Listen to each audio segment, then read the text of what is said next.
نحمده ونصلي على رسوله الكريم اما بعد فاعوذ بالله من الشيطان الرجيم بسم الله الرحمن الرحيم اللهم صل على سيدنا محمد النبي الأمي وعلى آلہ وبارک وسلم۔ شروع اللہ کے نام سے جو بڑا مہربان اور نہایت رحم کرنے والا ہے۔ بیس قرآنی وظائف کی طرف سے ہمارے تمام بہن بھائیوں کو السلام علیکم ورحمۃ اللہ وبرکاتہ۔ امید کرتے ہیں کہ آپ سب خیریت سے ہوں گے۔ جب تمہارا دل بلا وجہ اداس رہنے لگے، جب دنیا کی اس رنگینیوں سے تمہارا دل اٹھنے لگے، جب تمہیں دنیا فریب لگنے لگے، تو سمجھ جانا کہ تمہاری روح کو اللہ کے ذکر کی ضرورت ہے۔ وہ تڑپ رہی ہے اللہ کی عبادت کے لیے، اس کی بندگی کے لیے۔ اپنے دل کو اللہ کے ذکر سے بھرو جب تمہارا دل بے چین ہو جائے، جیسا کہ قرآن مجید میں ارشاد باری تعالیٰ ہے، الا بذکر اللہ تطمئن القلوب، الا خبردار سن رکھو، بذکر اللہ، اللہ تعالیٰ کا ذکر ہی تطمئن القلوب، وہ دلوں کو اطمینان بخشتا ہے۔ اور بعض اوقات انسان کے تمام راستے بند ہو جاتے ہیں اور انسان گناہوں کی دلدل میں ایسا ڈوب جاتا ہے کہ فکر آخرت سے بھی غافل ہو جاتا ہے۔ تو اللہ تعالیٰ سے سب سے پہلے یہ دعا ہے کہ اللہ تعالیٰ کبھی کسی کو آخرت کی فکر سے غافل نہ کرے، دنیا کی فکر کے ساتھ ساتھ آخرت کی بھی فکر کرنے کی توفیق عطا فرمائے۔ جب بھی زندگی میں پریشانی دیکھو، رزق کی تنگی دیکھو، گھر میں ہر وقت جھگڑا فساد ہوتا دیکھو، دلوں میں ناچاکیاں دیکھو، بغض حسد اور کینہ دیکھو، تو اپنے رب کو یاد کرو، اپنے رب سے گفتگو کر لیا کرو، اپنے رب کا ذکر کرو کہ یہ کیا ہو رہا ہے، کہیں ہمارے دلوں اور گھروں سے اللہ کی رحمت اٹھ تو نہیں گئی ہے۔ کیونکہ انسان جب بھی اللہ کو یاد کرتا ہے تو اس کی زندگی میں خصوصی اللہ کا رحم و کرم اور فضل رہتا ہے۔ وہ غیب کے خزانوں سے اپنے بندوں کو نوازتا ہے۔ اور یہ مہینہ بھی برکتوں والا مہینہ ہے۔ اس مہینے میں اپنے حبیب کے صدقے جو مانگ سکتے ہو مانگو۔ اگر دل بے چین ہے، بعض اوقات انسان کا دل گناہوں کی وجہ سے بے چین رہتا ہے، انسان گناہوں کی دلدل میں اتنا ڈوب جاتا ہے کہ اس کا دل ہر وقت بے چین رہتا ہے، اسے کسی کام میں دل نہیں لگتا، کہیں سکون نہیں ملتا، ہر وقت وہ اداس رہتا ہے۔ تو جب آپ اپنے دل کی ایسی کیفیت کو دیکھیں تو اپنے رب کو یاد کرو، اپنے رب سے بات کرو، اپنے رب سے گفتگو کرو۔ تو گفتگو آپ کس طریقے سے کر سکتے ہیں؟ ذکر اللہ کے ذریعے کر سکتے ہیں، تسبیحات کے ذریعے کر سکتے ہیں، نوافل کے ذریعے کر سکتے ہیں، آپ قرآن مجید کی تلاوت کے ذریعے کر سکتے ہیں۔ تو اس کو گفتگو کہتے ہیں اور اسے اللہ کی یاد کہتے ہیں۔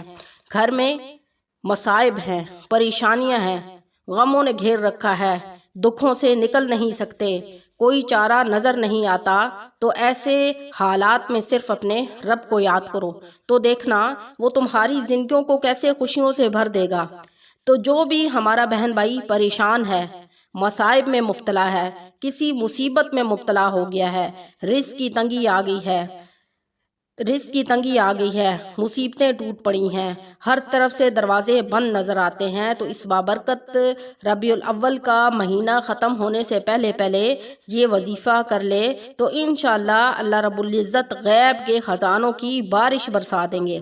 جیسا کہ قرآن مجید کی یہ آیات مبارکہ ہے، آیت سورۃ طلاق کی آیت نمبر 2 تا 3 ہے، جو میں آج آپ کو وظیفہ بتانے لگی ہوں۔ یہ وظیفہ ہر پریشانی کے لیے ہے۔ اگر آپ غم زدہ ہیں، پریشان ہیں، مصائب میں مبتلا ہیں، ہر طرف تنگی نے ڈیرا ڈال رکھا ہے، رزق کی کمی ہے، یا کسی قسم کے بھی کوئی مسائل ہیں، تو آپ اس وظیفے کو کریں تو انشاءاللہ اللہ رب العزت اس وظیفے کی برکت سے آپ کے تمام مسائل کو حل فرما دیں گے۔ آپ کو جیسا کہ پہلے بھی کہا جاتا ہے کہ وظیفہ اس وقت تک جاری رکھیں جب تک آپ کے مسائل حل نہیں ہو جاتے۔ تو یہ بھی تسبیحات بھی اللہ تعالیٰ سے جڑے رہنے کا ایک مقصد ہے۔ جب آپ تسبیحات کریں گے تو آپ کا دل بھی بے چین نہیں ہوگا، آپ کا دل سکون میں رہے گا، کیونکہ آپ اپنے رب سے مانگ رہے ہیں۔ کیونکہ جس مالک نے ہمیں پیدا کیا ہے، جس رازق نے، جس خالق نے ہمیں پیدا کیا ہے، اگر ہم اس سے مانگیں گے تو ہم کبھی بھی بے چین نہیں ہوں گے۔ آپ کبھی کسی سے 2-4 دن مانگے نا، وہ آپ سے تنگ آ جائے گا اور کہے گا بھائی جاؤ، کب تک ہم تمہیں دیتے رہیں گے۔ لیکن اللہ کی ذات ایسی ہے جس سے آپ جتنا مانگو گے وہ اتنا ہی خوش ہوتا ہے، کیونکہ اس نے انسان کو پیدا ہی اس لیے کیا ہے کہ اس کا بندہ اس کی عبادت کرے، اس سے مانگے، اس کا ذکر کرے، اسے یاد کرے۔ اور انسان کا دنیا میں آنے کا اصل مقصد اپنے رب کی یاد ہے، لیکن ہم انسان دنیا میں اتنے مگن ہو چکے ہیں کہ اپنے رب کو بھول گئے ہیں، جس کی وجہ سے ہم غموں میں مبتلا ہو گئے ہیں، پریشانیوں نے ڈیرے ڈال رکھے ہیں۔ ان تمام پریشانیوں اور مسائل کا جو حل ہے وہ صرف ذکر اللہ ہے۔ جب ہم ذکر اللہ کریں گے تو اللہ رب العزت ہماری تمام پریشانیوں اور تمام مسائل کو حل فرما دیں گے، غیب کے خزانوں سے ہمیں مالا مال کر دیں گے، دنیا بھی ہمارے لیے جنت سے کم نہیں ہوگی۔ تو یہ جو وظیفہ میں آپ کو بتانے لگی ہوں، یہ سورت طلاق کی آیت نمبر 2 تا 3 ہے۔ وَمَن يَتَّقِ اللَّهَ يَجْعَل لَّهُ مَخْرَجًا وَيَرْزُقْهُ مِنْ حَيْثُ لَا يَحْتَسِبُ وَمَن يَتَوَكَّلْ عَلَى اللَّهِ فَهُوَ حَسْبُهُ إِنَّ اللَّهَ بَالِغُ أَمْرِهِ قَدْ جَعَلَ اللَّهُ لِكُلِّ شَيْءٍ قَدْرًا۔ تو آپ جو بہن بھائی اس آیات مبارکہ کو آپ لکھ بھی سکتے ہیں، لیکن آپ کو وظیفہ کرنے میں مشکلات کا سامنا ہو تو آپ اس کو سورت طلاق کی آیت نمبر 2 تا 3 نکالیں اور ان آیات کو قرآن مجید سے دیکھیں، اور دیکھ کے آپ ان کو زبانی یاد کر لیں تو آپ کو وظیفہ کرنے میں قدر آسانی ہو جائے گی۔ میں آپ کو دوبارہ آیات مبارکہ بتاتی ہوں۔ کوشش کیا کریں کہ ایک چیز کو روانگی سے پڑھیں تو انشاءاللہ آپ کے زبان پر طاری ہو جائے گی، اور اعراب اور تلفظ کا خیال رکھیں، کیونکہ آپ کو پتہ ہے جب ہم اعرابوں کی غلطی کرتے ہیں یا تلفظ کی غلطی کرتے ہیں تو ان کے معنی بھی بدل جاتے ہیں، تو اس لیے قرآن مجید کو اچھے طریقے سے پڑھنے کی کوشش بھی کریں ساتھ۔ وَمَن يَتَّقِ اللَّهَ يَجْعَل لَّهُ مَخْرَجًا وَيَرْزُقْهُ مِنْ حَيْثُ لَا يَحْتَسِبُ وَمَن يَتَوَكَّلْ عَلَى اللَّهِ فَهُوَ حَسْبُهُ إِنَّ اللَّهَ بَالِغُ أَمْرِهِ قَدْ جَعَلَ اللَّهُ لِكُلِّ شَيْءٍ أَمْرًا۔ اس آیات مبارکہ کو آپ نے روزانہ پڑھنا ہے اس بابرکت مہینے میں۔ جب بھی آپ دیکھیں زوال کے ٹائم کے علاوہ آپ نے اس وظیفے کو باوضو حالت میں کرنا ہے۔ 313 مرتبہ تسبیح لے لیں، اس پہ کاؤنٹر لے لیں، اس پہ آپ کاؤنٹ کریں، ٹھیک ہے۔ 313 مرتبہ آپ نے اس آیات مبارکہ کو پڑھنا ہے، اور اول آخر 11 مرتبہ درود ابراہیمی پڑھنا ہے۔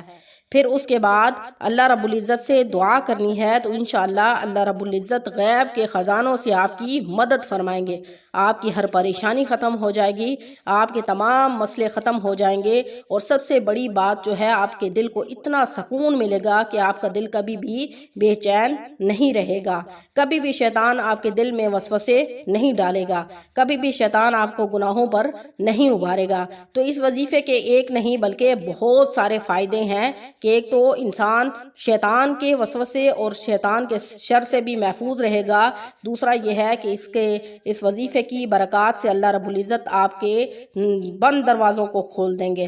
تو آپ نے اس ربیع الاول کے مہینے، بابرکت مہینے میں آپ نے اس عمل کو کثرت کے ساتھ کرنا ہے، روزانہ کرنا ہے، لیکن اس کے بعد بھی آپ پورا سال اس وظیفے کو کر سکتے ہیں، اور انشاءاللہ اللہ رب العزت اس وظیفے کی برکت سے آپ کے پورا سال آپ کے لیے آسانیاں پیدا فرما دیں گے، اور آپ کی زندگی کو خوشیوں سے بھر دیں گے۔ اگر آپ کو ہمارا وظیفہ اچھا لگا ہو تو ہمارے چینل کو لائک کریں، شیئر کریں، سبسکرائب کریں، تاکہ ہر آنے والی ویڈیو آپ کو مل سکیں۔